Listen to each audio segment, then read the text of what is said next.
Well, hello there, Wolf Pilot fans. I'm in the hangar as you can see, with 44 Tango in the background. And today's January the 7th, 2023. I want to wish everybody a very, very happy new year.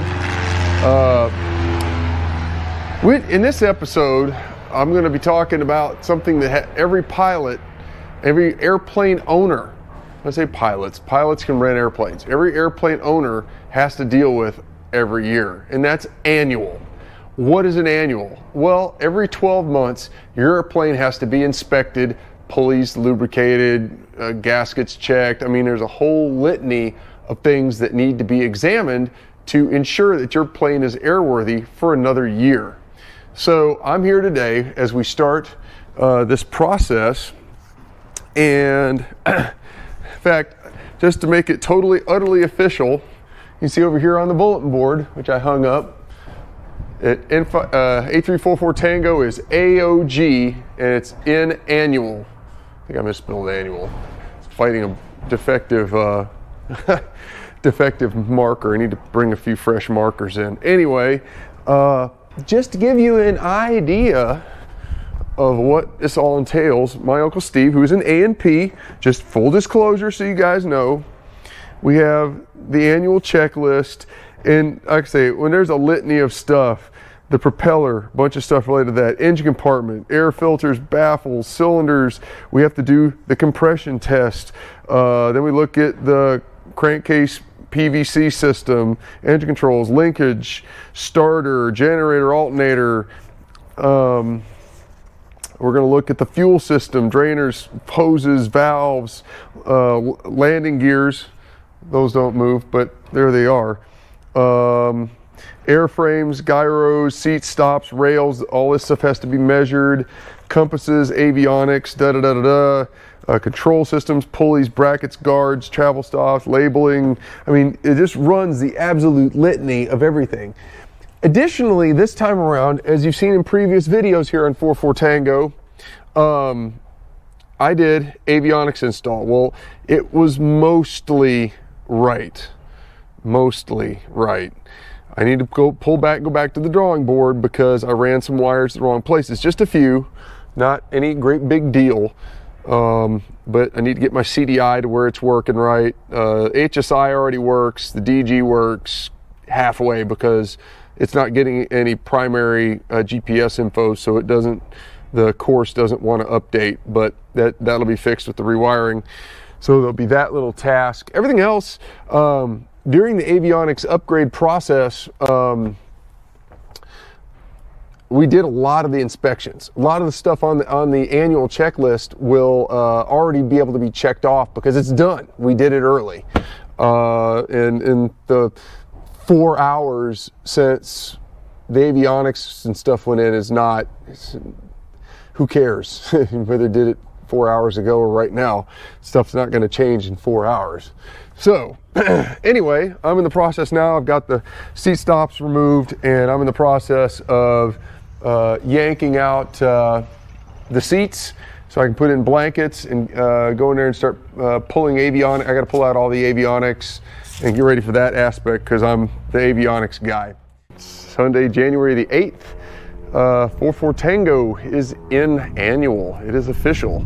So if I pan around here, give everybody kind of a quick update, you can kind of see upper cowlings on.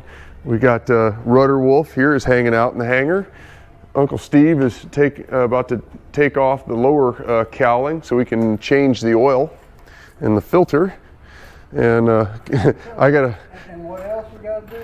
clean the engine and the firewall because I had an unfortunate oil dispersion accident where I got distracted and kind of left this little cap off and with an oil bottle wedged on top of it, and the bottle acted as a plug briefly until it came out and oil spewed, well, not everywhere, but damn near everywhere. So there'll be a little bit of cleanup involved in that. Let me bring you guys up to date on what's going on. I didn't do a wrap-up video yesterday. Bill Goebel would crucify me. So as you can see, Avionics are out. I've taken out the EDM 700. I need to service that. See if I can't get here and show you guys what's going on under the dash. You can see right there, there's, oops, that connector hanging down there goes to the GI 275.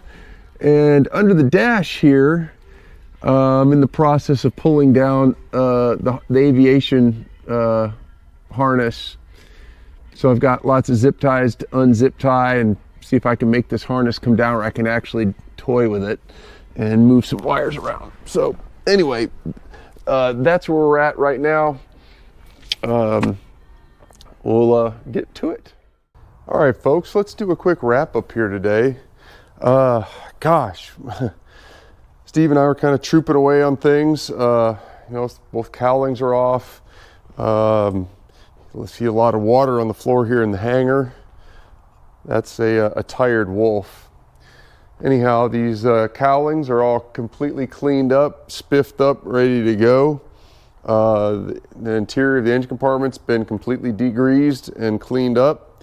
I think the next thing we'll do Monday or Tuesday, drag 4.4 out of the 4.4 Tango out of the hangar and start up and run it. Just run it, not run it up, but run it and get it up to temperature. So then we can roll it back in, pull the plugs, and do compression test, get that knocked out. As far as what I'm doing today here, it's really hard to sit here and show you guys in the cockpit. You see bare wires, connector hanging down there. What I did today was cleaned up the connection between where the 430 goes and the 330 ES transponder.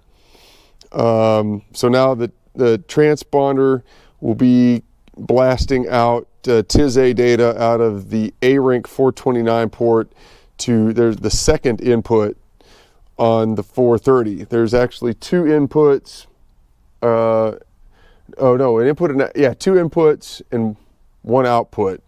It's really the strangest thing looking at the manual. A-Rink 429 out A, out B, then there's in1A, in1B, in2A, in2B. So in2A and 2B are going to be connected to the transponder for TIS-A. Not that that matters because, quite frankly, ASB traffic is much better and you're not going to see crap on the screen of that 430 anyway. So now I'm getting cables configured to go between the 430 and the 275. So the CDI will work. I'm going to get those pins moved on the connectors. Oh, big improvement on the 330. One of the biggest complaints was you flip on Avionics Master and it wouldn't come on. You had to hit on, alt, whatever, and that's because there's a power wire that was not connected. That has now been implemented, so that's good to go. It's just a little bit more, an hour or two more on the connecting between the 275 and the 430, and that'll be done. I do want to look at, here we got this GT50, which is kind of useless, but there's supposed to be a backlight on this thing, and I got to run down why that's not working. Something is not connected correctly. So when I flip on Avionics Master, or even Master Bus, a backlight is supposed to come on, but it doesn't. So that's a smaller squawk, wiring wise. Once I'm done with that, you'll notice that the engine management system, the JPI EDM 700 is out of here. I got to take it apart, look for cold solders on that deal, fix the screen issue. That'll be done with that. As far as interior, everything else we got kind of wrapped up with back when we did the avionics install. Anyhow, kind of a slower day, a lot of scrubbing on this airplane to get the oil off and other scuzzola. So I'm done. The wolf is tired. We'll call this one a wrap, ladies and gentlemen. As Mentor Bill Goebel says, go fly yourself. As Bob Barker says, help control the pet population. Please spay or neuter your pet. And that'll wrap it up. Thanks for tuning in. We'll see you on the next one.